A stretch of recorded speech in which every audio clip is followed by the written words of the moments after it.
සම දෙනාටම අද අපි කතා කරන්න බලාපොරොත්තු වෙන්නේ ලංකාවේ සිදුවන සියදිවි නිසා ගැනීම සම්බන්ධවයි. එදා 20 වසරේ ලංකාවේ සියදිවි නිසා ගැනීම වාර්තා වෙන්නේ 3000කට ආසන්න ප්‍රමාණයක්. 1995 දී ඒ ප්‍රමාණය 10000 දක්වා ඉක්මවා ගොස් තිබෙනවා. ක්ෂණයක් සමග දුරකථනයේ අතට ලැබීම නිසා එන්න දිවි නසා ගැනීම ලෝකෙත් වැඩි වෙලයි කියලායි තියෙන්නේ. මේ ළඟදී අපේ ලංකාවේ එවැනි අනතුරක් සිද්ධ වුණා.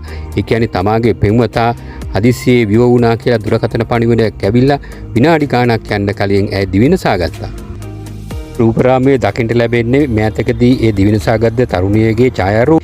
මෙවැනි දිවි නසා ගැනීම 3000කට වඩා අපේ රට තුළ වාර්තා වෙනවා. 1995 වසරේ ලෝකේ වැඩිම දිවි නසා ගැනීම වාර්තා වුණේ අපේ රටින්. ඒ තමයි දසදහසකට වඩා පිරිසක් දිවි නසාගෙන තියෙනවා. අන්නේ දිවි නසා ගන්නා සංඛ්‍යාව වගේ 20 ගුණයක් දිවි නසා ගැනීමට උත්සාහ කරනවා. එවිට අපේ රටේ 60000ක් අපමණ දෙනා වසරකට දිවි නසා ගැනීමට උත්සාහ කරනවා. දහසක් පමණ දෙනා ජීවිත විනාශ කර ගන්නා අතරතුර 60000ක් පමණ දෙනාගේ ජීවිත බේරා ගන්න රජයට විශාල වියදමක් වැය වෙනවා. ඉතින් සංඛ්‍යාත්මකව බලන විට වාර්ෂිකව රුපියල් බිලියන 10කට වඩා වියදමක් මේ දිවි නසා ගැනීම නිසා රටට අහිමි වෙනවා. ඉංගුවලින් වසරට මැරෙන්නේ 50ක් 60ක් පමණ දෙනා. ඒ වෙනුවෙන් විශාල කැපවීමක් විශාල වැළැක්වීමේ වැඩසටහන් දියත් වෙනවා. ඒ දිවි නසා ගන්න සංඛ්‍යාව ගත්තහම ඒ වගේ 20-30 ගුණයක් වෙනවා. නා ජීවිත ඉදිරි අනාගතයේ සිදු නොවන්න. ඒ කියන්නේ ලබන අවුරුද්දේ 3000ක් බේරගන්න. 60000ක් රෝහල් වලට නොයා බේරගන්න. අපි විශාල එකමුතු වෙලා ලොකු කැපවීමක් කරන්න ඕනේ. සඳහා පළමුව අපි මේ ගැන හොඳින් දැනුවත් වෙන්න ඕනේ. කුමක් නිසාද දිවි නසා ගන්නේ? කුමන කාරණයක් සඳහාද? එවන් කාරණා කොහොමද විසඳගන්නේ? ඒ සඳහා අපි එක එක්කිනාගේ පෞරුෂය කොහොමද සංවර්ධනය කරන්නේ? මේ සම්බන්ධ ජීව විද්‍යාත්මක සහ මොළයේ පිළිබඳ රසායනික තොරතුරු මොනවද? අන්න ඒ වගේ විශාල දැනුමක් කතා කරන්න සැලස. එහෙනම් ඔබත් රැඳී සිටින අපේ channel එක සමග ඔබට මේ දැනුම ඉදිරියේදී විශාල පිරිසකගේ ජීවිත බේරගන්න ඒ කාර්යයට ඔබටත් සහභාගී වෙන්නට පුළුවන්. සෞඛ්‍ය සංවිධානය කියන්නේ ලක්ෂ 8 සිට ලක්ෂ 10ක් පමණ දෙනා වාර්ෂිකව දිවි නසා ගන්න බවයි. සාමාන්‍යයෙන් අවුරුදු 15ත් 29ත් අතර මරණ අයගේ දෙවෙනි හේතුව විදිහට ලෝකේ නම් කරලා තියෙන්නේ මේ දිවි නසා ගැනීම. ඒතකොට මේ දිවි නසා ගැනීමට උත්සාහ කරන අය මේ වගේ 20 ගුණයක් පමණ ඉන්නවයි කියලා මම පෙරත් මතක් කරාම ඔබට මතකයි. දැන් මේ දිවි නසා ගැනීමට හේතුව ලෝකේ කතා කරනවා විවිධාකාර එකක් තමයි බයොලොජිකල් ජීව විද්‍යාත්මක සාධක තියෙනවා. ඊට පස්සේ ඒගොල්ලන්ගේ සමාජ විද්‍යානුකූල ප්‍රශ්න, ඊට පස්සේ සයිකොලොජිකලි තියෙන ගැටලු සම්බන්ධ කතාව, කියන්නේ රැකියා සම්බන්ධ ගැටලු. මෙන්න මේ වගේ කතා කියන අතර ඒගොල්ලෝ කියලා නැහැ. හැබැයි මේ এডুকেෂනල් ප්‍රොබ්ලම්, අධ්‍යාපනය ලබා දීම තුලින් ඇතිවන දුබලතා සහ ඒ අඩුවක් ගැන කතා කළා නැහැ. ඊට අමතරව මේගොල්ලෝ කතා කරන්නේ මේ මනස ගැන, මොළය ගැන හොඳ දැනුමක් ලබා දීම ගැන කතා කරන්නේ නැහැ. ඊට අමතරව අපි හයිපොක්සික් නයිට්‍රොක්සයිඩ් සිද්ධාන්තය කියලා අලුතෙන් ඉදිරිපත් කරා. මම ඉදිරිපත් කරපු සිද්ධාන්තය. මේ සිද්ධාන්තය තුලින් විස්තර කරන්න පුළුවන් මේ දිවි නසා ගැනීමට හේතු. ඒකට මෙන්න මේ අලුත් දැනුමත් ඔබට අපි කතා කරනවා. එහෙනම් රැඳී සිටින්න අපි සමග. විස්තර කර පෙන්වා දෙන පළවෙනි කාරණය තමයි සෙරොටොනින් සිද්ධාන්තය. සෙරොටොනින් අඩු වුණාම අපි දැනගත්ත, අපි මීට පෙරත් විස්තර කරා ඒ කලබලයේ තරහ එනවයි කියලා. ඊට අමතරව මම මතක් කරා සෙරොටොනින් තමයි මොළේ බ්‍රේක් එක. තරහ දුක පාලනය කරන බ්‍රේක් එක තමයි සෙරොටොනින්. සෙරොටොනින් මොළේ අඩු වුණාම, අව ප්‍රමාණයටපත් වුණාම එයාගේ අර සතුට සහගත බව නැති වෙලා අර දුක තරහ එන ගතිය වැඩි වෙනවා. සෙරොටොනින් හොඳට ලැබෙනකොට මොකද වෙන්නේ? දුක තරහ අඩු වෙලා අර සතුට, වින්දනය, ආශාවන් ඒ සාමාන්‍ය ජීවිතයට එනවා. ඒකට මේක හරියට අඳුරු තත්ත්වයටපත් වෙනවා වගේ එකක් තමයි මේ සෙරොටොනින් අඩුවීම කියන්නේ. ඉතින් සෙරොටොනින් අඩු වෙන හේතු තියෙනවා. අර කිව්වා වගේ ජීව විද්‍යානුකූල උපතින්ම එන සාධක තියෙනවා. තවත් බහුකාලීන වෙන සාධක තියෙනවා. හෝමෝන නිසා එන සෙරොටොනින් අඩුවීම තියෙනවා. එතකොට අර හයිපොක්සික් නයිට්‍රොක්සයිඩ් සිද්ධාන්තය අනුව හයිපොක්සියා සයිනස් වලට එන විවිධ හේතු මත සෙරොටොනින් අඩු වෙනවා. සීතල නිසා සෙරොටොනින් අඩු වෙනවා. මෙන්න මේ ආකාර ගණනාවක් නිසා සෙරොටොනින් අඩු වෙනවා. ඒකට අපි ඔය මීට ඉස්සර තරහ යෑම සම්බන්ධව කතා කරනකොට මේ කිව්වා. ඒකට මේක මූලික හේතුවක් වෙනවා දිවිනසා ගන්නට එතන සෙරොටොනින් අඩුවීම කියන එක දැනගන්නට ඕනේ. දැන් කවුරු හරි කෙනෙකුට දිවිනසා ගන්න හිතනකොට පළමුවෙන්ම හිතන්නට ඕනේ ඔන්න මට සෙරොටොනින් අඩු වෙලාද කියන එක. විශේෂයෙන් කාන්තාව තමයි ඔය දිවිනසා ගන්න වැඩියෙන් උත්සාහ කරලා දිවිනසා ගන්න අවස්ථාවක් තියෙනවා ඒගොල්ලන්ගේ. ඒතර මේ බහුතරයකට හේතුව තමයි හෝමෝන ප්‍රශ්න. ගොඩක් වෙලාවට කාන්තාව දිවිනසා ගන්න උත්සාහ ගන්නේ ප්‍රොජෙස්ටරෝන් වැඩි වෙන පීරියඩ්ස් හැදෙන්න ඔන්න මෙන්න ලං වෙලා ඔය හැදුණු කාලේ අතරතුර තමයි කියලා ලෝකෙ හොයාගෙන තිනවා. ඒකට හේතුව තමයි ඒ කාලේ ප්‍රොජෙස්ටරෝන් විශාල වශයෙන් වැඩි වෙනවා. ඒ වගේම සෙරොටොනින් අඩු වෙනවා, ඊස්ට්‍රජන් අඩු වීම නිසා සෙරොටොනින් අඩු වෙනවායි කියලා ලෝකෙ හොයාගෙන තියෙනවා. ඊට අමතරව අපි මීට පෙර කතා කරා අපි එන්නත් උපත් පාලන එන්නත් විදිනවා නම් ඉරුවාරදේ තියෙන අයට එහෙම නැතත් සමහර අයට මේ ටොලරේට් කරන්න බැරි අය ඉන්නවා. ඒ කියන්නේ උපත් පාලනය වෙනවා. නමුත් මේ හිත පාලනය කරගන්න අපහසු වෙනවා. ඒකටත් හේතුව ඒ සෙරොටොනින් අඩුවීම හෝ වෙන මේ නියුරෝ ට්‍රාන්ස්මිටර් වල වෙනස්කම් ඇති වෙනවා. කලබලයේ තරහ කම්පනය ඇඟේ දබන ගතිය මේවා වැඩි වෙනවා නම් ඒ කියන්නේ මේ හෝමෝන මේ ප්‍රශ්නයක් නිසා තමයි තරහ එන්නේ. සමහර අය ඉන්නවා නහය બ્લોක් එකක් තියෙනවා. එහෙම නැත්නම් රැට ගොරවනවා. ඒවලට එකක් තමයි රාත්‍රී නිින්ද අඩු වෙනවා. ඒ නිින්ද අඩු වීම නිසා මොකද වෙන්නේ? සෙරොටොනින් අඩු වෙනවා. සෙරොටොනින් අඩු වුණාම එයාට පහුවදා වෙන මොන හරි ප්‍රශ්නයක් තිබ්බොත් එයාට තරහ යන එක වැඩි වෙනවා. දිවිනසා ගන්න හිතෙන ගතිය වැඩි වෙනවා. එහෙනම් දැන් ඕගොල්ලන්ට හොඳටම පැහැදිලි මේ ගොඩක් අය දිවිනසා ගන්න හේතු වන්නේ කොහොමද? සෙරොටොනින් නිසා. සෙරොටොනින් අඩු වීම නිසා. මේකට හොඳ උදාහරණයක් මට මතක් වුණා. මම වෛද්‍ය ශිෂ්‍යෙක් වෙලා වෛද්‍යවරයෙක් වෙලා අන්තිමට ඔය පුහුණු පාඨමාලා මනෝවෛද්‍ය උපාධි ගන්න පුහුණු පාඨමාලාවේදී එක්තරා පුද්ගලයෙක් හිටියා. මම මේට පරත් මේ කියලා තියෙනවා. එයා දිවිනසා ගන්න උත්සාහ කළා බෙල්ලේ ගෙල වැලලාගෙන ඒක ගලවන්නේ නැති තරමට ඒ තරම් මේ වැලලා ගන්න උනන්දු වෙලා යාවේ. කියන්නේ ගලවන්න දෙන්නේ නැහැ. ලණුව කපාගෙන ආවා හිර තියාගෙන ඉන්නවා. අපි බුරුල් කරලා තිබ්බේ. නමුත් ඒක ගලවන්න දෙන්නේ නැතුව හිටියා. ඉතින් මෙයා අරගෙන අපි ඊට පස්සේ වෛද්‍ය විශේෂඥවරු බලලා පරීක්ෂා කළා කමන්නේ ඔහොම ඉන්නේ කියලා බොහොම ආදරෙන් කතා කළා. ඊට පස්සේ මෙයාට අර ECT ප්‍රතිකාරය කරා. ඒ කියන්නේ අර විද්‍යුත් කම්පන ප්‍රතිකාරය කළා. ඊට පස්සේ යා පොඩි ඉන්නතක් දෙනවා. ඒකේ පොඩි නිදිමත ගතියක් වෙලා නිින්ද ඉවරුණාට පස්සේ මෙයා මොකද කරන්නේ? අර බෙල්ලේ වෙලා අයින් කළා. එයා බොහොම කැමති ජෝතිපාල මහත්මයාගේ ගීත වලට එයා කිව්වා බොහොම විනෝදෙන් ඉන්න පටන් ගත්තා. දැන් ඕගොල්ලන්ට වැටහෙනවා මේකෙන් ඒ කියන්නේ සෙරොටොනින් මේ කම්පන ප්‍රතිකාර වෙන්නේ සෙරොටොනින් වැඩි කරන බූස්ට් කරලා දෙනවා. අඩු වෙලා හිටපු එක්කෙනාට වැඩි කරා අන්න සතුටටපත් වෙනවා. එහෙනම් ඔය මේ යන හැම දෙනාම මේ යන්න හිතන අය දැනගන්න ඕගොල්ලන්ගේ සෙරොටොනින් අඩු වෙලා තියෙන්නේ. ඉතින් ඕගොල්ලෝ කල්පනා කරන්න සෙරොටොනින් වැඩි කරන මෙකනිසම්ස් තියෙනවා. ඔබට ඕන නම් අර වෛද්‍යවරයෙක් හම් වෙලා විශේෂඥ මනෝවෛද්‍යවරු හම්බුනම අනිවාර්යයෙන්ම දිවිනසා ගන්න හිතනවා නම් බොහෝ විට ඒගොල්ලන්ට ECT ප්‍රතිකාරය දෙනවා. එතකොට විනාඩි 10ක් 15ක් යන කලින් අර මරණ සිතුවිලි මැරෙන සිතුවිලි නැති වෙලා සින්දු කියන සිතුවිලි විනෝද වෙන සිතුවිලි ලෝකේ ගැන අලුතෙන් හිතෙන සිතුවිලි එනවා. ඒ නිසා කවුරු හරි ඔන්න දිවිනසා ගන්න කතා කරනවා දැනගන්න සෙරොටොනින් අඩු වෙලා. උත්සාහ කරන දැනගන්න සෙරොටොනින් අඩු වෙලා තමයි මෙයා උනේ. දැන් කවුරු හරි දිවිනසා ගත්තා නම් ඒ අනුකම්පාව නිසා අනුකම්පාව ලබන්න වීරත්වයක් සඳහා නෙමෙයි අනිවාර්යයෙන්ම එහාට සෙරොටොනින් අඩු වෙච්ච අය තමයි. දිවිනසා ගන්න උත්සාහ ගන්න සමහරු බලෙන් දිනසා ගන්න ඒවා තියෙනවනේ තත්වාදී ක්‍රියාවලියද එහිදිත් වෙන්නේ සෙරොටොනින් අඩු අය තමයි හොයාගන්නේ. දුක කම්පනයේ වෛරය තියන අය කියන්නේ සෙරොටොනින් අඩු වෙලා. ඒකට ඒ අඩු වෙච්ච අයට ලේසි ඒ පොළඹවන්න. ඒකට ඒ සෙරොටොනින් සම්බන්ධ સિદ્ધාන්තය ඔන්න මතක තියාගන්න අංක එක තමයි ඔයගොල්ලෝ මේ අධ්‍යාපන පාසල් අධ්‍යාපන මේක කියලා දෙන්න. ඊට පස්සේ ටියුෂන් අධ්‍යාපන දෙන්න තැන්වල මේක කියලා දෙන්න භික්ෂුන් වහන්සේලා පාදිලිතුමන්ලා එතකොට තවත් ඔය ආගමික නායක පූජකතුමාලා පූජකවරු මේ කතාව තමන්ගේ දේශනවලදී කියලා දෙන්න. එතකොට ලබන අවුරුද්ද වෙනකොට අපිට පුළුවන් වෙනවා දිවිනසා ගන්න බව ලෝකේ අඩුම රට බවට පත් කරන්න, දිවිනසා ගන්න නැති රටක් බවට පත් කරන්න. ඒ සඳහා ඔබ සමගයි කැපවීම අවශ්‍යයි කියන එක අවධාරණය කරනවා. අඟ සිද්ධාන්තය තමයි ඩෝපමින්. ඩෝපමින් නිසාත් දිවිනසා ගන්න අවස්ථාස් තියෙනවා කියලා ලෝකේ අයලිදරව් කරලා තියෙනවා. විශේෂයෙන් මේනියා අවස්ථාව, හයිපොමේනියා අවස්ථාව යනු ඩෝපමින් මොලේ වැඩි වෙන අවස්ථාවක්. ඉන්නේ ඒ අවස්ථාවල උන්ට තරහා තද වේදනාව આવොත් තරහවොත් විශේෂයෙන් දිවිනසා ගැනීමේ හැකියාවක් ඇතැයි ලෝකේ නම් කරලා තියෙනවා, අඳුරගෙන තියෙනවා. ඉතින් ඩෝපමින් වැඩි වෙන හේතු ගණනාවක් තියෙනවා. සාමාන්‍යයෙන් ජෙනටිකලි වැඩි වෙනවට අමතරව මානසික රෝග නිසා වැඩි වෙනවට අමතරව බලහත්කාරයෙන් නැත්නම් පිටින් දේවල් දෙන නිසා, මත්ද්‍රව්‍ය මත්පැන් දීම නිසා ඩෝපමින් වැඩි වෙනවා. ඒක ගොඩක් දෙනෙක් ඔය දිවිනසා ගන්න පිරිමි අය ඒගොල්ලෝ මත් භාවිතයේදී සහ මත්ද්‍රව්‍ය භාවිතයේදී දිවිනසා ගන්න ප්‍රධාන හේතුවක් වෙලා තියෙන්නේ ඩෝපමින් වැඩි වෙනවා මේ අවස්ථාවේදී.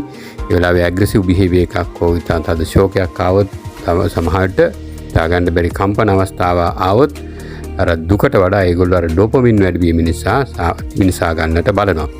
නිසා මත්ද්‍රව්‍ය මත් භාවිතයෙන් අයින් වෙන්න කියන්නේ එක හේතුවක් තමයි මේ දිවිනසා ගැනීමේ හැකියාව ඒ සඳහා උත්සාහ කිරීමේ හැකියාව මේ අයගේ ප්‍රවණතාවය වැඩි. ඊට අමතරව සෙරටොනින් අඩු වෙන හැම මොහොතකම වගේ ඊට මොලේ බැලන්ස් වෙන්න නොඇඩ්‍රිනලින් සහ ඩෝපමින් වැඩි කරනවා. ඒකට පෙර කිව්ව සෙරටොනින් අඩු වෙන සිද්ධාන්ත වලදී ඩෝපමින් වැඩි වෙන අවස්ථාවක් වෙනවනේ. ඒ නිසාත් ඔන්න මේ දිවිනසා ගැනීමේ chance එක නැත්නම් හැකියාව අවස්ථාව වැඩි වෙන්නට පුළුවන්. විශේෂයෙන් ඩෝපමින් කිව්වහම අපේ මොලේ 80%ක්ම නියුරෝ ට්‍රාන්ස්මිටර් වල කොටසක් විදිහට ඩෝපමින් ක්‍රියා කරනවා කියලායි සිද්ධාන්තවල සටහන් වෙන්නේ. ඒ සිද්ධාන්තවලදී අපි විශේෂයෙන් මතක තියාගන්න ඕනේ මේ ඩෝපමින් මෙහෙම වැඩ කරනවා කියලා කියන්නේ සාමාන්‍ය අවස්ථාවෙදී. සාමාන්‍යයෙන් අපි ග්ලූකෝස් ඇඟට අවශ්‍යයි. හැබැයි මේ ග්ලූකෝස් හොඳට වඩා තිබ්බොත් මොකද වෙන්නේ? අපිට දියවැඩියාව හැදෙනවා, තවත් භයානක රෝග ඉන්න පුළුවන්. ඒ වගේ මේ ඩෝපමිනුත් යම් ප්‍රමාණයක් තියෙන්නට ඕන තමයි. එහෙම නැතුව මේ කෙනෙකුට ජීවත් වෙන්නට බෑ, සතුටින් ඉන්නට බෑ, උනන්දුවෙන් වැඩ කටයුතු කරන්නට බෑ. ඒත් ඩෝපමින් වැඩිවීම තමයි මෙහිදී අර ඇග්‍රෙසිව් බිහේවියර් නැත්නම් තරහ යන බව, කුපිත වෙන බව, කුපිත වෙලා දිවිනසා ගන්න හෝ අන් අයට කරදර කරන්න හේතු වෙන්නේ ඩෝපමින්. ඒ නිසා ඔන්න ඕගොල්ලෝ දැනගන්නවා කවුරු හරි අර මානසික වශයෙන් කඩා වැටලා නැතුව හදිසි කෝප වෙනවා නම්, හදිසි ප්‍රශ්නයක් තියෙනවා නම් ඒ ඩෝපමින් වැඩි වෙලා සිද්ධ වෙන්න පුළුවන්. ඉතින් මේ දෙකම එක සම්බන්ධතාවයක් තියෙනවානේ. සෙරටොනින් අඩු වුණොත් ඩෝපමින් වැඩි වෙනවා. ඩෝපමින් වැඩි වෙලා තියෙන වෙලාව සෙරටොනින් අඩු වෙනවා. ඒ නිසා මතක තියාගන්න මේ දෙක ගැනත් ඕගොල්ලෝ හොඳට දැනගන්න. කවුරු හරි තරහින් ඇග්‍රෙසිව් වෙනවා නම්, මැරෙන්න හදනවා නම්, වෙන ෂෝකයක් නිකන් ලොකු ප්‍රශ්න නැතුව එහෙනම් ඩෝපමින් වැඩි වෙලා. එහෙනම් ඩෝපමින් අඩු වෙන බෙහෙතක් දුන්නොත් මේක හරියනවා. ඉතින් මෙවැනි අවස්ථාවල රෝගයේ රෝගී පරීක්ෂා කරලා වෛද්‍ය විශේෂඥවරු ඊට නිර්දේශ ලබා දෙන්නේ දහන්ත පදනම් කරගෙන. ඉතින් ඔන්න ඕක ඔයගොල්ලෝ මතක තියාගන්න. මොකද මේ ඩෝපමින් වැඩි වීමත් දිවිනසා ගන්න හේතුවයි. ඒතකොට බයොලොජිකල් තියරි වල තවත් තියෙනවා අපේ මොලේ ඇසිටයිල් කෝලින් වල වෙනස්කම් තවත් බොහෝ දේවල් නිසා දිවිනසා ගැනීම හේතු වෙනවා. ඒ සඳහා බින්නෝන් මාදේ වැනි රෝග කුලික සිද්ධාන්තත් හේතු වෙලා තියෙන අවස්ථා තියෙනවා. ඒ තමයි හිතලම දිවිනසා ගන්නවට වඩා මොලේ ඇතුලේ රෝගී ස්වභාවය නිසා එන්නේ. නමුත් අපේ සමාජයේ බොහෝ දෙනා එවැනි තදබල රෝග නැතත් නිකන් ඉන්න බොහෝ නිරෝගී අය මේ සෙරොටොනින් සහ ඩෝපමින් ඉඳලා හිටලා වෙනස් වෙන එක තේරුම් ගන්න බැරුව දිවිනසා ගන්න. දිවිනසා ගැනීම සම්බන්ධව මා ලෝකෙට ඉදිරිපත් කරන කාරණයක් තමයි ඔබට පැහැදිලි කරන්න යන්නේ. මේ සිද්ධාන්ත ලෝකයේ විද්වත් සංග්‍රහවල පළ කරලා තියෙනවා.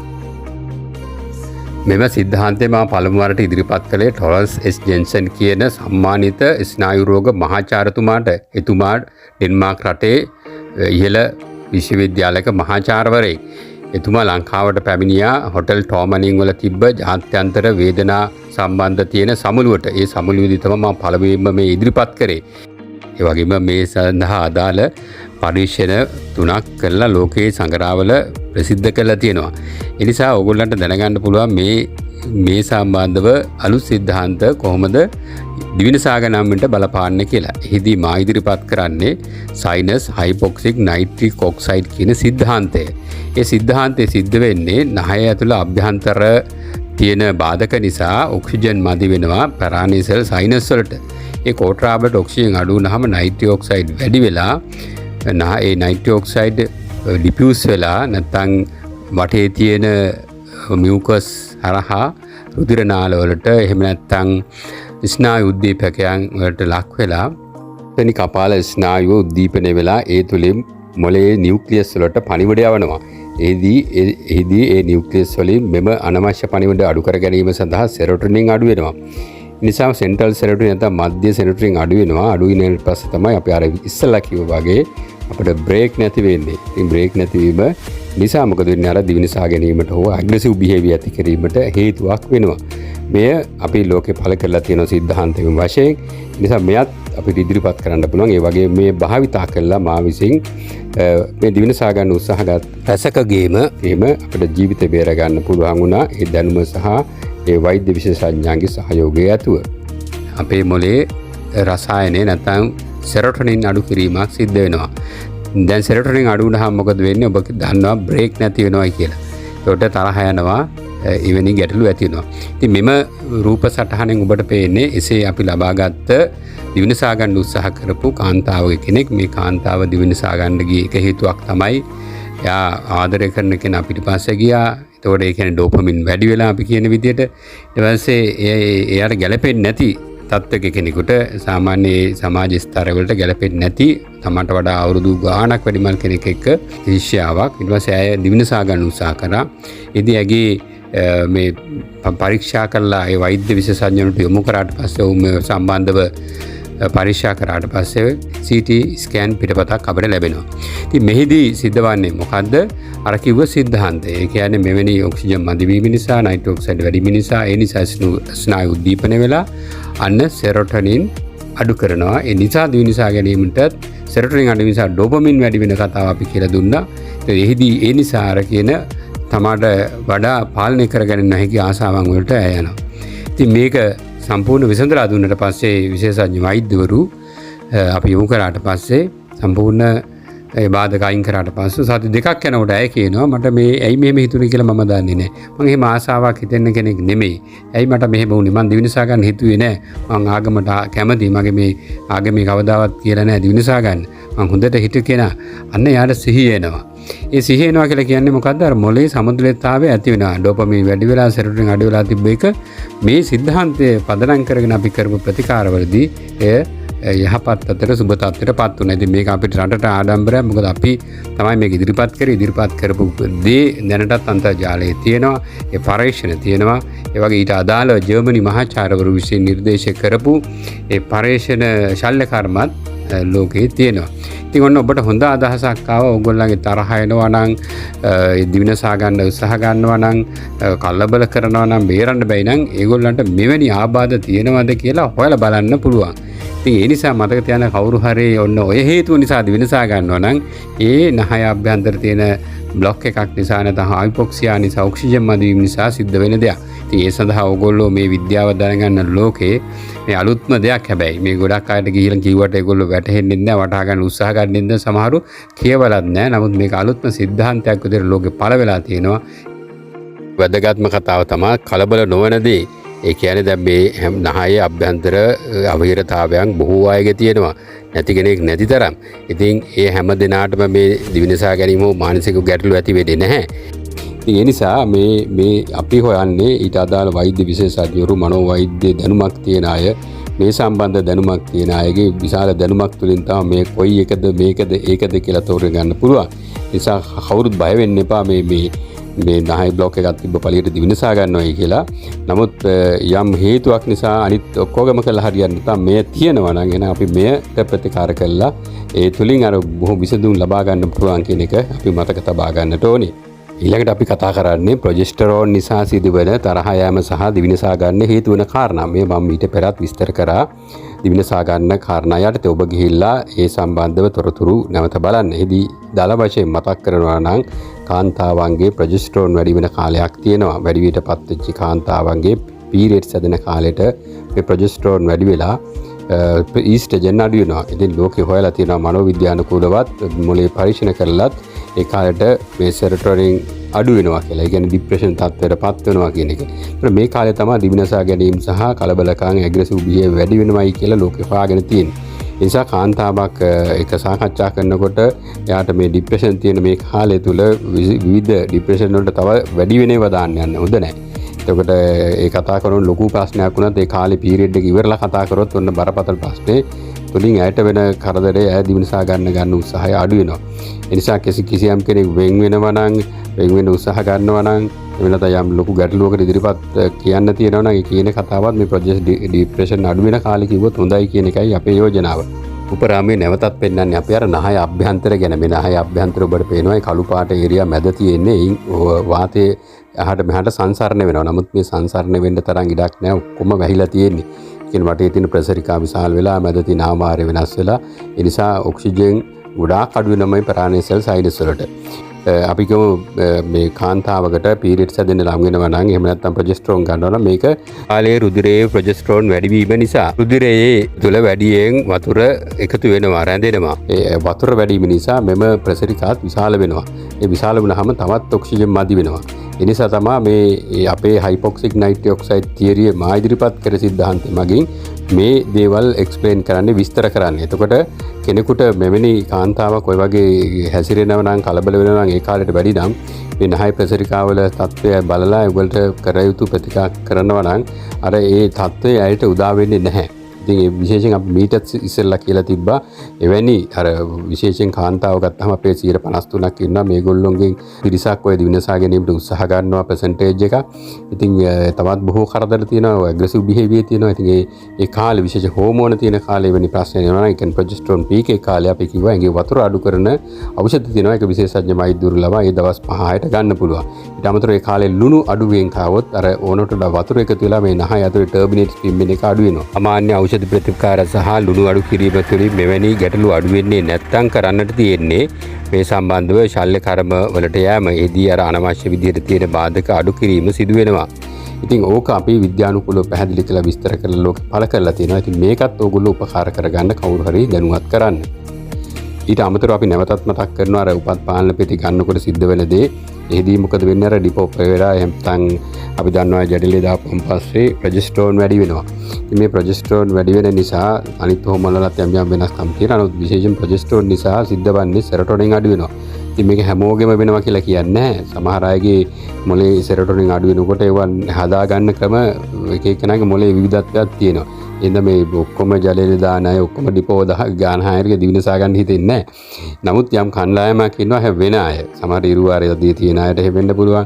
එහෙම නැත්නම් තව අර ඉස්සලා කි වගේ සම්පූර්ණ සෙරටොනින් හදා ගන්න බ්‍රේන් එකේ ජෙනටිකලි හරි ගිහිල්ලා නැත්නම් ඒගොල්ලන්ට මේ ප්‍රශ්නයක් වෙන්න පුළුවන්. ඒ නිසා ඔක්කොම මේ බය වෙන්න එපා මේ බෙහෙත් විද්ද අරග මේක කියලා.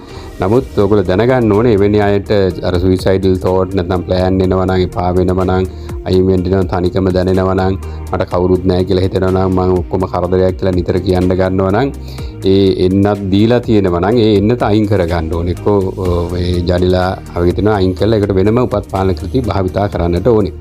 එතකොට ඒ කාන්තාව දැනගන්නට ඕනේ මෙවැනි කාන්තාව සහ යාසුරු කරන ඒ මහත්යා ළමයි දැනගන්න මෙහෙම එකක් තියෙනවා නම් මේ තරහ එනවා නම් ඇග්‍රෙසිව් වෙනවා නම් මේ යාට තේරෙන්නේ නැහනේ. අපි හිතන්නේ කවුරුත් හිතන්නේ නැහනේ මේ වගේ මේ හෝමෝන එකට ඔය වගේ වැඩ වෙයි කියලා. ඒකත් හොඳට මතක තියාගන්නට ඕනේ. ඊට අමතරව තවත් තියෙන හෝමෝන වර්ග ඒ කියන්නේ හයිපෝතයිරොයිඩ්සන් තියෙනකොට එතකොට ડિප්‍රෙෂන් එනවා. සමහරට හයිපර්තයිරොයිඩ් ඕනොටට තයිරොක්සින් වැඩි වුණාමත් ડિප්‍රෙෂන් එන අවස්ථා තියෙනවා, ඇන්සයිටි එනවා, තව මානසික රෝග ඇති වෙන අවස්ථාත් තියෙනවා. ඉතින් මට මතකයි එක කාන්තාවක් ආවා මේ දිගටම යකෙක් වැහිලා භූතෙක් වැහිලා කියලා තොইল නටලා ගොඩාක් දේවල් කරලා ආවේ. ඊට අපි බලනකොට පොඩ්ඩක් ඇඟත් මහතයි දිවිනසා ගන්නත් හිතෙනවා. කියන්නේ ડિප්‍රෙෂන් තත්ත්වයට ඇවිල්ලා. එතකොට මේකට සමහර අය බෙහෙතුත් දීලා තිබ්බා, ඇන්ටි ඩිප්‍රෙෂනුත් දීලා තිබ්බා. නමුත් තයිරොක්සින් බලලා තිබ්බේ නැහැ. ඉතින් අර කොහොම සිද්ධාන්තත් එක්ක බලලා තයිරොක්සින් බලනකොට එයාගේ TSH කියන එක ඉතාම වැඩි. තියෙන මට්ටමට වඩා 100 ගුණයකට වගේ වැඩි වෙලා තියෙනවා. ඉතින් ඒදී ප්‍රකාශ වෙන්නේ යට හයිපෝතයිරොයිඩිසම්. එහෙනම් ඒ සඳහා අදාළ ප්‍රතිකාර ලබා දුන්නාට පස්සේ ගතිය අඩු වෙලා මැරෙන්න හිතන ගතිය නැති වෙලා ડિප්‍රෙෂන් අඩු වෙලා බොහොම හොඳ තත්ත්වයට ආවා. ඉතින් ඒදී වෙන්නේ අර තයිරොක්සින් කියන එක ඕනේ ඔය හැම නියුරෝ ට්‍රාන්ස්මිටරයක් අතර පණිවුඩ හරි වේගයට යවන්න අවශ්‍ය මේ පව එක දෙන්නේ නිකන් ඇක්ටිවේට් කරලා දෙන්නේ තල්ලු කරලා දෙන්නේ කෙනෙක් වගේ කෙනෙක්. ඉතින් ඒක නැති වුණාම මොකද වෙන්නේ? අර නියුරෝ ට්‍රාන්ස්මිටර් තිබ්බත් මේ තල්ලුව නැහැනේ. ඒ ස්ටාර්ට් එක එන්නේ නැහැ. ස්ටාර්ටර් මෝටරේ වැඩ කරන්නේ නැහැ වගේ. ඒකට අන්න ඒ වගේ වෙනකොට මොකද වෙන්නේ? අර ඒගොල්ලෝ දිවිනසා ගන්න බලනවා. ඉතින් ඕගොල්ලන්ට දැන් අපි කතා කරා ගොඩාක් දේවල් ඔය එළියේ තියෙන ප්‍රශ්න නෙවෙයි අපි කතා කරේ. දැන් මොලේ ඇති වෙන අවුස් පහත් වීම, කෙමිකල්, සෙරොටොනින්, ඩොපමින්, ඊට පස්සේ ප්‍රොජෙස්ටරෝන්, ඒ නිසා වෙන දේවල්, ඊට පස්සේ තයිරොක්සින් ගැන කතාව ආවා. ඉතින් මෙවැනි දේවල් ඔන්න වෙනවා. ඉතින් ගොඩාක් අය දිවිනසා ගන්න කියලා ඔය ගියාට හොයලා බලනකොට ඔව්වා. ඒකට පිරිමි අය ගත්තාම පිරිමියන්ටත් අර කියන ලක්ෂණේ තියෙනවා. ඒ කියන්නේ ඒගොල්ලන්ටත් සෙරොටොනින් අඩුයි. ඒක නිසා තමයි ගොඩක් අය සිගරට් ධූම්පානය පාවිච්චි කරන්නේ. මත්ද්‍රව්‍යයට ඇබ්බැහි වෙන්නේ සෙරොටොනින් අඩු අය. ඉතින් ඒගොල්ලෝ දිවිනසා ගන්න උත්සාහ ගන්නවා නම් කරන්නේ අර සෙරොටොනින් අඩු වෙලා. ඒතකොට ඒගොල්ලන්ගේ අනිත් එක තමයි අරක්කු බිව්වහම තවත් අර නහය අභ්‍යන්තර ඉදිමීම් ඇති වෙලා හයිපොක්සයි වෙලා ඩෝපමින් වැඩි වෙනවා. ඒකට දිවිනසා ගැනීමට ආසාවක් ආවොත් ඒක තව 10 ගුණයකින් වැඩි කරනවා. ඒ නිසා තමයි පිරිමියා දිවිනසා ගන්න හදපුවම අනිවාර්යයෙන්ම දිවිනසා ගැනීම වැඩි වෙන්න එක හේතුවක් තමයි ඒක. ඒ නිසා මතක තියාගන්න මෙවුවා මේ එළියේ තියෙන සමාජය අරව මෙවුවා කියලා ප්‍රශ්න තමයි ලෝක සමහර අය කතා කරන්නේ. මනෝවිද්‍යාව ගොඩාක් විදිහට ඒවා කියන්නේ. නමුත් මනෝවෛද්‍ය විද්‍යාව අනුව මෙවුවල තවත් මේ අභ්‍යන්තර ගැන කතා කරන ඊට අමතරව මා විසින් ඉදිරිපත් කරන හයිපොක්සික් නයිට්‍රික් ඔක්සයිඩ් තියරිය සිද්ධාන්තය අනුවත් මේවල තියෙන සහ සම්බන්ධතාවයන් අපි පැහැදිලි කරා. කතාවට අමතරව මනෝවිද්‍යානුකූල මූලධර්ම අනුව කිසියම් දිවිනසා ගැනීමක් පිළිබඳ හිස්ටරියක් තියෙන කෙනෙක් නම් ඉතිහාසයේ දිවිනසා ගැනීමට උත්සාහ කළා තියෙනවා නම් එවැනි කතා නිතර පවසන කෙනෙක් නම් ඒ වගේම එයා ඒ සඳහා ප්‍රායෝගික උත්සාහ කීපයක් කරලා තියෙනවා නම් ඒ සඳහා ලියුමක් ලියලා තියෙනවා නම් මේ සඳහා නිතර දන්වලා තියෙනවා නම් එයා මූඩ් එකේ ඉන්නේ අර ડિප්‍රෙෂන් මූඩ් එක නම් මෙන්න මේ වගේ අවස්ථාවල අනිවාර්යයෙන් මේගොල්ලෝ ගැන නැවත හිතා බලබලා කතා කර ඉන්න දෙයක් නෙමෙයි. ඒගොල්ලෝ වහාම රෝහල් වලට ඇතුල් කරලා ප්‍රතිකාර ලබා දෙන්න කියන එකයි වෛද්‍ය විද්‍යානුකූල සිද්ධාන්ත වලින් පවසන්නේ. ඊට අමතරව විශේෂයෙන් මතක තියාගන්නට ඕන කතාවක් තමයි මෙම මානව වෛද්‍ය ප්‍රතිකාර ගැනීම සඳහා අපේ රටේ බොහෝ දෙනෙකුගේ තියෙනවා අකමැත්තක්. ඒක නිකන් රෝහලට ගියත් අපෝ මානසික රෝහල නැත්නම් පිස්සු රෝහලට ගියා පිස්සන් වාට්ටු වෙන අතර කරා ඔන්න ඔය වගේ සමාජයේ තියෙන මතවාදයක් මේ ඒ නිසා ඒ රෝහලට හෝ මානසික වෛද්‍යවරයෙකුට හෝ හමු වෙන්න සමහරු කැමති නැහැ. ඒ නිසා මෙන්න මේත් දිවිනසා ගැනීමට හේතුවක් වෙලා තියෙනවා, බලපෑමක් වෙලා තියෙනවා. මොකද රෝගීන් එන එක, රෝගීන් අඳුර ගන්න එක යොමු කිරීම ඉතාම අඩු වෙලා තියෙන නිසා. ඒ නිසා මේ සමාජයෙන් මේ මතය අයින් කරන්නට ඕනේ. ඒකට ප්‍රධාන හේතුවක් අපි කියලා දෙන්නේ අපි වාහනයක් ගත්තාම වාහනේ තියෙනවා තැන් වල ටින්කරින් කරන්න තියෙනවා, රෝදවල හුලං ගහන්න තියෙනවා. ඊට පස්සේ ඒකේ තව සුද්ධ කරන්න තියෙනවා. මෙන්න මේ වගේ වාහනයක් අලුත් වැඩියා කරනකොට පවත්වාගෙන යනකොට ওই වගේ ඒවා තියෙනවා. නමුත් ඒකේ එන්ජිමේ තියෙන දෝෂ එහෙම නැත්නම් ඉලෙක්ට්‍රික් පද්ධතියේ තියෙන දෝෂත් හදන්න විශේෂඥය ඉන්නවා. ඉතින් මේ මොළය කියන්නේ ඒ වගේ දෙයක්. මොළයේ ස්නායු පද්ධතිය වෙනවා. ඊට හිත කියන පද්ධතියේ තියෙන ඉලෙක්ට්‍රික් සර්කිට් එකක්. ඒ සර්කිට් එකේ තියෙන දෝෂ හදන එක ගැන බය වෙන්න එපා. ඒ නව විද්‍යානුකූල දැනුමත් එක්ක මේ දැනුම කියන්නේ පිස්සු කතාවක් නෙමෙයි. පිස්සන් කුටු හෝ පිස්සු ප්‍රශ්න නෙමෙයි. ඒක නියුරෝ ට්‍රාන්ස්මීටර් වෙනස් කරන තරම්, නියුරෝ ට්‍රාන්ස්මීටර් යථා තත්ත්වයටපත් කරන තරම්, විද්‍යුත් පරිපථ නැවත යථා තත්ත්වයට හරවන තැනක් ඔන්න ඔය වගේ දේවල් තමයි අද සමාජගත කරන්න ඕනේ. මොකද මේ අනිත් හැම දෙයක්ම තාක්ෂණික වශයෙන් ඉහළට දියුණු වෙලා තියෙන වෙලාවේ මේ ප්‍රතිකාර ගන්න එක විතරක් මේ වැදගත්ම ප්‍රතිකාරය. ඒ කියන්නේ මේ මිනිස්යාට ජීවත් වෙන්න තියෙන හොඳම ප්‍රතිකාරය ගන්න ඒ වෛද්‍යවරුවත් පල්ලෙහාට දානවා, ඒ වෛද්‍ය ප්‍රතිකාරයත් පල්ලෙහාට දානවා, රෝහලට එන එකත් පල්ලෙහාට දාලා තියෙනවා. ඉතින් ඒ නිසා මෙන්න මේ මිනිසුන්ගේ මේ නොදන්නකම නිසා වෙන හිනාවල් ඒ ගැන නිකන් පල්ලෙහාට දාලා කතා කරන දේවල් වෛද්‍යවරු අතරත් හෙද කාර්ය මණ්ඩල අතරත් සමහර විද්වතුන් කියන අය අතරත් තියෙන්නට පුළුවන්. මම කියන්නේ හැමෝම ළඟම තියලා නමුත් මෙහෙම තියෙනවා. ඒ තියෙන එක සමාජයේ කවුරුත් දන්නවා. ඒ නිසා ඒවට රැවටෙන්න එපා. මොකද මේ අලුත් විද්‍යානුකූල සිද්ධාන්ත අනුව ඔයගොල්ලන්ට තේරෙනවා මේ ඩොපමින්, සෙරටොනින්, ඇසිටයිල් කෝලින් ඔය වගේ ඇතුලේ විද්‍යුත් රසායනික දේවල් වල පොඩි වෙනස්කම් නිසා තමයි මේ මානසික ගැටලු සහ ප්‍රශ්න උද්ගත වෙලා තියෙන්නේ. ඉතින් ඒවා විද්‍යුත් පරිපථවල දෝෂ. ඉතින් විද්‍යුත් පරිපථයක් හදාගන්න ගියයි කියලා, ඒක හදාගන්න කියයි කියලා ලොකුවට කලබල වෙන්න, බිය වෙන්න, අඬන්න, වැළපෙන්න, ලැජ්ජා වෙන්න දෙයක් නෙමෙයි. ඉතින් ඒ නිසා අපි නැවතත් මතක් කරනවා අර වගේ දිවිනසා ගන්න අය ඕගොල්ලෝ දැන් අඳුර ගන්න ඕනේ. සෙරොටොනින් අඩු වෙලා, ඩොපමින් වැඩි වෙලා, අරක්කු බොනවා නම්, විතර කියනවා නම් මේවා මේගොල්ලෝගේ මේ ගැටලු එන්න වැඩි වෙනවා නම් ඒ සඳහා අර අපි ඉලෙක්ට්‍රික් පද්ධතිය හදනවා වගේ වාහනයක නැවත දුවන්න බැරි වෙනවනේ, හදාගන්න බැරි වුණොත් ඒක බාගෙට දුවනවා, ඒක කොහරි හැප්පෙනවා, ඒක විනාශ වෙනවා, ගිනි ගන්නවා. ඒ වගේ මේ මනුෂ්‍ය ශරීරයටත් වෙන්නේ අර මොළයේ තියෙන ඉලෙක්ට්‍රික් සර්කිට් එක හරියට මනෝවෛද්‍ය විශේෂඥවරුන්ට කියලා අවශ්‍ය වෙලාවට හදාගෙන එහෙම නැත්නම් මනෝවෛද්‍ය ප්‍රතිකාර වලින් ඒව හරියට ඇඩ්ජස්ට් කරගන්න බැරි වුණොත් එයා තුලින් සමාජයටත් ඔහුටත් ගැටලු ඇති වෙනවා. ඉතින් ඒක වළක්වා ගන්න තමයි අපි මේ විශේෂ කාලයක් ළඟා කරගන්න ලබා දෙන්නේ කරන්න කියලා අපි නම් ගුරු විදියට මේක ලක්ෂ 40ක් ළමයිට කියලා දෙන්න. එතකොට තවත් ගුරුවරු ඉන්නවා මේ ආගමික වශයෙන් ඉන්න ටියුෂන් පන්ති වල. මේගොල්ලෝ මේ සම්බන්ධව කතාබල් පවත්වලා මේ විදිහට මේවා දැනුවත් කරන ලෙස අපි ඉල්ලා සිටිනවා. බයෝකෙමිකල් සිද්ධාන්ත වලට අමතරව මනෝ විද්‍යාත්මක සිද්ධාන්ත ගණනාවක් ඉදිරියේදී කතා කරනවා. එහිදී ඔබට තවත් පහසු වෙන විදිහට කෙනෙකුට උපදෙස් දෙන්න පුළුවන් වෙන විදිහට, තමාටම මේක තේරුම් ගන්න පුළුවන් විදිහට කොහොමද මේ මනෝවිද්‍යාව මේකට භාවිතා වෙන්නේ වළක්වා ගන්න කියන එක අපි ඉදිරි වීඩියෝ එකේදී ළඟදීම ඕගොල්ලන්ට ඉදිරිපත් කරනවා. ඔබ ඒ ගැන ඉතාම සැලකිලියෙන් ඉන්න. ඔබ තාම සබ්ස්ක්‍රයිබ් කරලා නැත්නම් ඒක කරන්න, බෙල් අයිකන් එක ක්ලික් කරලා හොඳයි එහෙනම් ඔන්න අද අපි ගොඩක් කතා කරා ඔය දිවිනසා ගැනීම සම්බන්ධව. ඔග මේක ඔයගොල්ලෝ පාසල්වල කියලා දෙන්න පුළුවන්. බෞද්ධ අබෞද්ධ ආගමික ආයතනවල දේශන තියෙන වෙලාවට බණ දේශනාවන් තියෙන වෙලාවට මේවා කියලා දෙන්නට පුළුවන්. ඊට පස්සේ මල ගෙවල්, පින්කම් ගෙවල්, ඊට අමතරව මඟුල් ගෙවල් වල කතා පවත්වන විට විශේෂ කතාවකදී පාසල්වලත් ළමයෙකුට මේක අහලා කියලා දෙන්න කියලා කියන්නේ. එතකොට මේවා හරි වැදගත්. ඒවා එහෙම මුළු සමාජෙම වග කියන්නට ඕනේ. මේ අපි 3000ක ජීවිතේ නැති වෙලා 60000. ඒ කියන්නේ ඒ වගේ 20-30 ගුණයක් දිවිනසා ගන්න උත්සාහ කරනවා. ඉතින් මේක අපේ අධ්‍යාපනයේ ලැබිලා නැහැ. දැන් ඔයගොල්ලන්ට තේරෙනවනේ මේ අධ්‍යාපනයේ මට ලැබුණෙත් මේක මාව එක පැත්තකින් මම හොයාගෙන ගියා. ඔය මිනිස්සු මැරෙන්නේ ඇයි කියන එක. අනිත් පැත්තෙන් මේ ගැන උනන්දු වුණා. මනෝවිද්‍යාව පිළිබඳවත් උපාධිය අරන් ඒකත් මේ භාවිතා කරන හැටි කොහොමද කියලා හිතපු නිසායි මේ මෙච්චර දැනුමක් ආවේ. ඉතින් ඒක මම හිතන්නේ අනිත් අයට එහෙම එකපාර ලැබෙන්නේ නැහැ. ඒ හින්දා මේ බලලා මේක අනිත් අයට දැනුම් දීලා ලබන අවුරුද්දේ අපේ රටේ කිසි කෙනෙක් දිනසා ගන්න උත්සාහ නොකරන නොකරන තත්ත්වයටපත් කරන්න සෑම දිනම දායක වෙන්න. එහෙනම් මේ දැනුම අනිත් අයට දෙන්න.